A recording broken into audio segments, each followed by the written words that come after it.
सच्चिदानंद सदगुरु साईनाथ महाराज की जय। ओम साई राम। मित्रों, आज का ब्लॉग आप सभी हमारे साईं परिवार के लिए विशेष लाभकारी और कल्याणकारी है, क्योंकि आज के ब्लॉग में अपने साईं परिवार के लिए बहुत ही विशेष उपाय लेकर के आए हैं।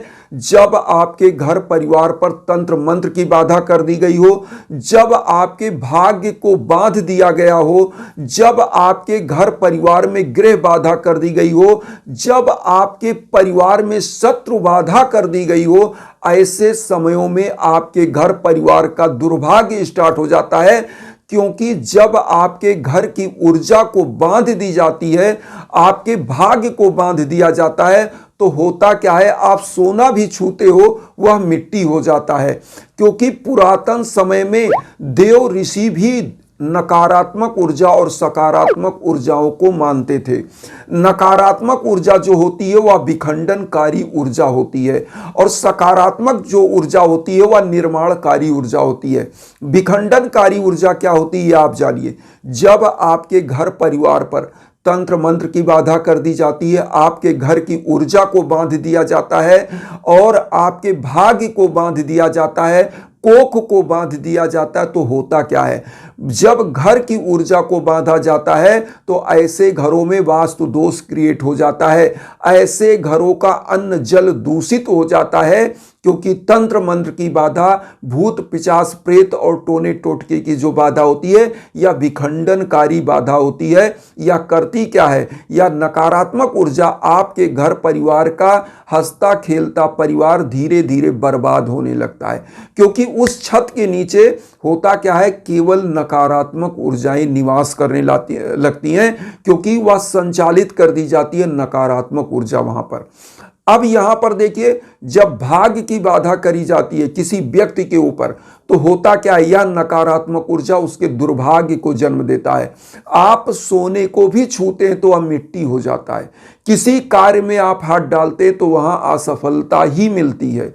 तो ये आपका दुर्भाग्य के लिए आपके भाग्य को बांध दिया जाता है कि आपका दुर्भाग्य चले, और यह नकारात्मक ऊर्जा आपको एकदम से मानसिक विचलित कर देती है, मानसिक पागल कर देती है। बहुत सारे ऐसे परिवार आते हैं जो कहते हैं कि गुरुदेव, हमारा बच्चा एकदम से विक्षिप्त अवस्था में कभी घर से नहीं निकलता है, जैसे उसको लगता है ड्रग्स एडिक्शन में है। लेकिन कई बार होता क्या है, जब उसके ऊपर तंत्र मंत्र की बाधा होती है तो ऐसा बच्चा विचलित होता है, घर में लड़ाई झगड़ा करता है, और होता क्या है कि लोग समझ नहीं पाते हैं इसकी मानसिक स्थिति क्या है, और यही नकारात्मक ऊर्जा उसे तिल तिल कर बर्बाद कर देती है।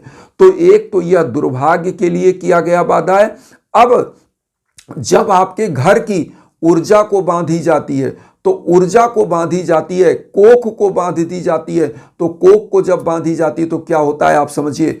कोख की बाधाएं, बहुत सारी माताएं बहनें जिनको संतान की प्राप्ति में दिक्कत होती है, तो होता क्या है, कोख की बाधा कर दी जाती है, और ऐसी माताओं बहनों को संतान प्राप्ति में बहुत दिक्कतें आती हैं, और कई कई को तो संतान ही नहीं प्राप्त हो पाता। तो इसके लिए भी यह उपाय जो हम आज लेकर के आए हैं, यह बहुत रामबाण उपाय है।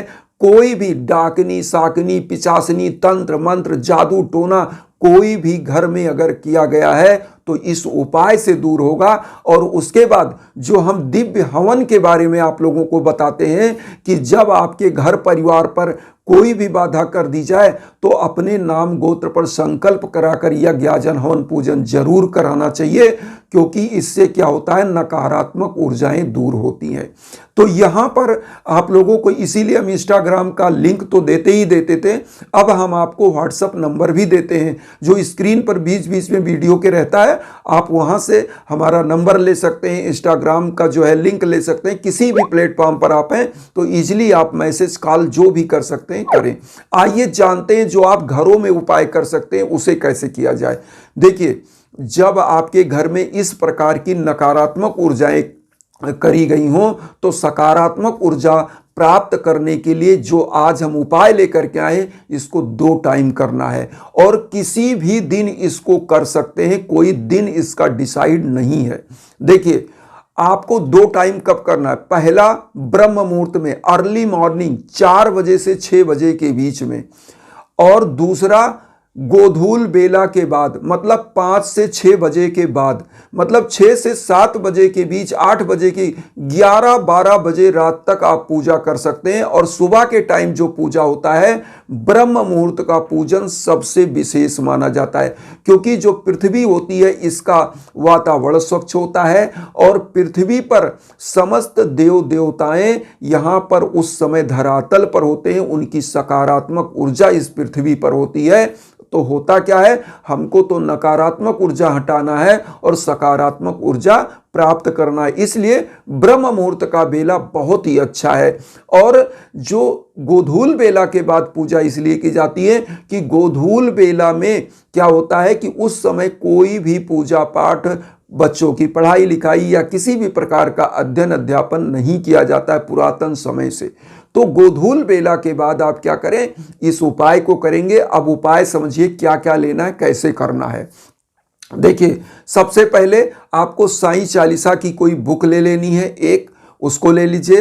पीला सरसों ले लीजिएगा और 7 लौंग ले लीजिएगा, 7 लौंग। पीला सरसों कितना ले लीजिएगा, लगभग 25 ग्राम। इतने में 25 ग्राम में मान के चलिए आप 4 बार उपाय कर सकते हैं।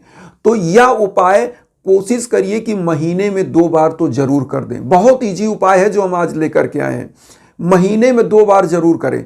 25 ग्राम पीला सरसों ले लिया, 7 लौंग ले लीजिए और जितनी बार उपाय करेंगे उतनी बार लौंग 7-7 आपको संख्या में लेना रहेगा।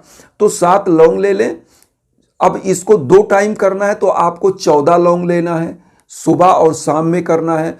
अब यहां पर आप ध्यान दीजिएगा, तो पीला सरसों 7 लौंग और उसके बाद एक बार के उपाय में, और लौंग मैंने जैसे बताया 14 लौंग इसलिए कि 2 बार सुबह शाम दोनों टाइम उपाय करना है।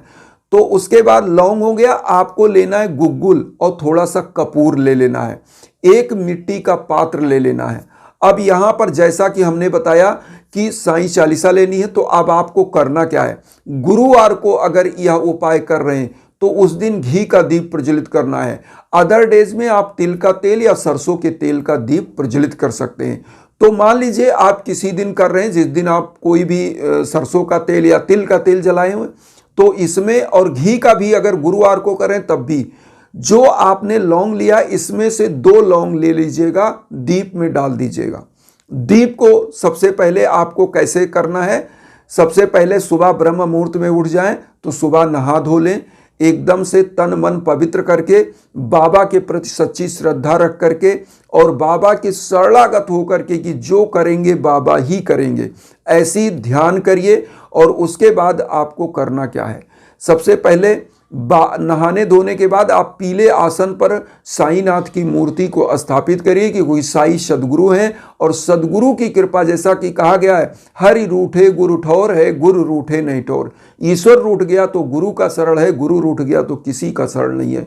तो साईनाथ सदगुरु हैं और इस कलयुग के सबसे महान सदगुरु हैं जो सर्वज्ञ हैं, सर्वत्र हैं।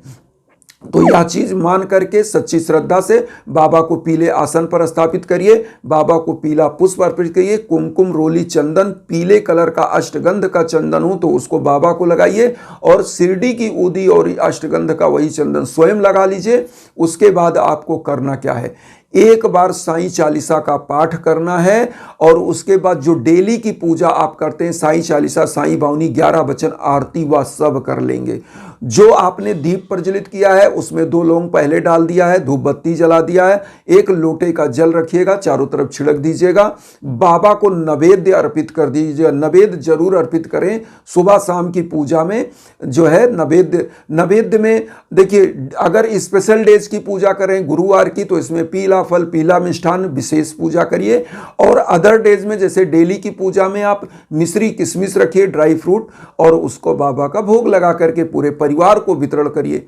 अब यहां पर ध्यान दीजिएगा, तो जो आपने कपूर लिया है और मिट्टी का पात्र लिया है, कपूर को मिट्टी के पात्र में प्रज्वलित करिए। जो आपने सरसों लिया है, अब यहां पर ध्यान दीजिएगा, सबसे विशेष चीज, जो आपने सरसों लिया है उसी पर आपको 21 बार एक मंत्र बाबा का बोलिएगा और एक ही बार में 1 चुटकी सरसों उसमें डाल देना है।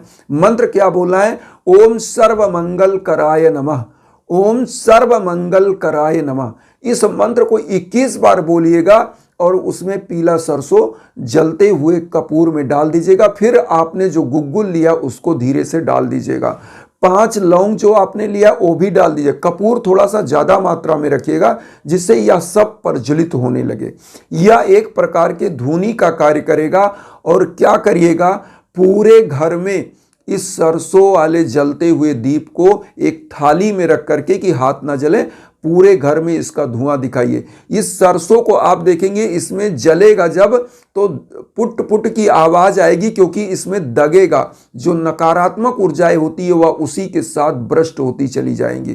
तो आप क्या करिएगा, सावधानी से पूरे घर के कोने कोने में इसके धुएं को दिखाइए और घर के बाहर दिखाते हुए, पूरे चारों कोनों में दिखाते हुए, पूरे कमरों में दिखाते हुए बाहर की तरफ निकल जाइए।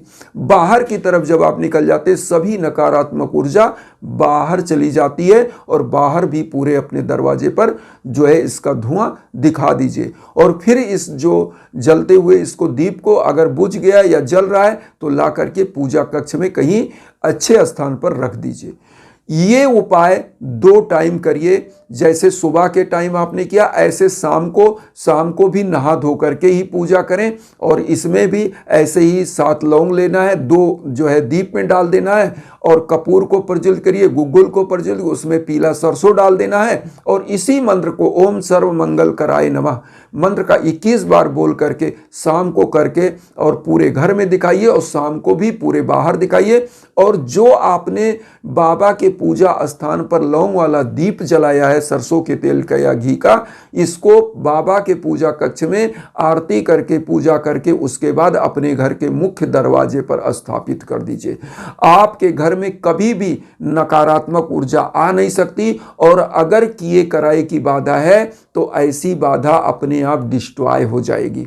अब यहां पर इसी उपाय के अंतर्गत एक चीज और जान लें, जब आपके घर पर किए कराए की बाधा हो तो आप क्या करें, पीला सरसों अपने घर के मुख्य दरवाजे के बाहर निकल जाएं और 7 बार एंटी क्लॉकवाइज घुमा लें और यह बोलते हो कि हे साईनाथ, हमारे घर में जो भी बाधाएं करी गई हों उनको दूर करिए। एंटी क्लॉकवाइज दरवाजे पर ऐसे घुमा के और इस सरसों को ऐसे जगह फेंकिए कि जहां किसी के पैर के नीचे ना पड़े। किसी वृक्ष की जड़ के नीचे रखाएं या पीपल वृक्ष के नीचे अगर रख दें तो सबसे अच्छा है। तो इसको बाहर कहीं वृक्ष के जड़ के नीचे रख दें। फिर आप देखिएगा आपके घर की नकारात्मक ऊर्जा, तंत्र मंत्र की बाधा, डाकनी साकनी पिशाचनी की बाधा कैसे दूर होती है। अगर किसी का दुर्भाग्य चल रहा है तो जो आपने धूप जलाया है, जो यह धूनी जलाई है, इसका धुआं उसको भी अपनी तरफ करना चाहिए जिसके दुर्भाग्य चल रहे हों। और जिनके दुर्भाग्य चल रहे हैं वो क्या करें, इसी पीले सरसों को अपने ऊपर से 7 बार एंटी क्लॉकवाइज 7 लौंग और पीले सरसों को भी अपने सर से घुमा करके किसी बहते जल में और कहीं ऐसे जगह प्रवाहित कर दें तो ऐसे परिवार के दुर्भाग्य भी दूर हो जाते हैं और सौभाग्य का उदय हो जाता है। चूंकि घर में, जो घर के बाहर आप सरसों एंटी क्लॉकवाइज घुमा के पेड़ के नीचे रख रहे हैं, क्यों? क्योंकि घर की जो ऊर्जा बांधी गई है वह भी कट जाए।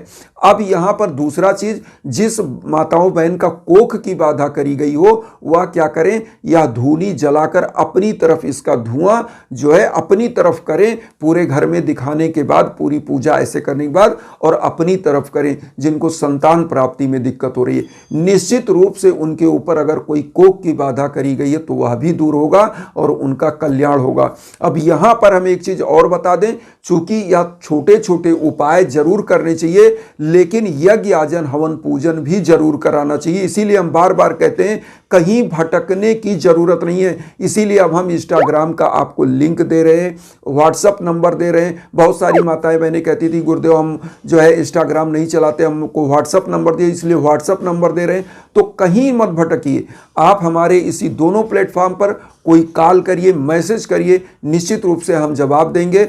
और अगर आप चाहेंगे यज्ञ याजन हवन पूजन तो आपके नाम गोत्र पर संकल्प होकर होगा, आपका भी कल्याण होगा। इन्हीं भावनाओं के साथ वसुधैव कुटुंबकम की जो भावना हम लेकर चलें उसमें आप सभी लोग चैनल को सब्सक्राइब करके हमें भी अपना परिवार बनाइए। उन बंधु बांधव तक वीडियो को जरूर शेयर करिए जो किन्हीं कारणों से कष्ट में, दुख में। इसी भावना के साथ ओम साई राम।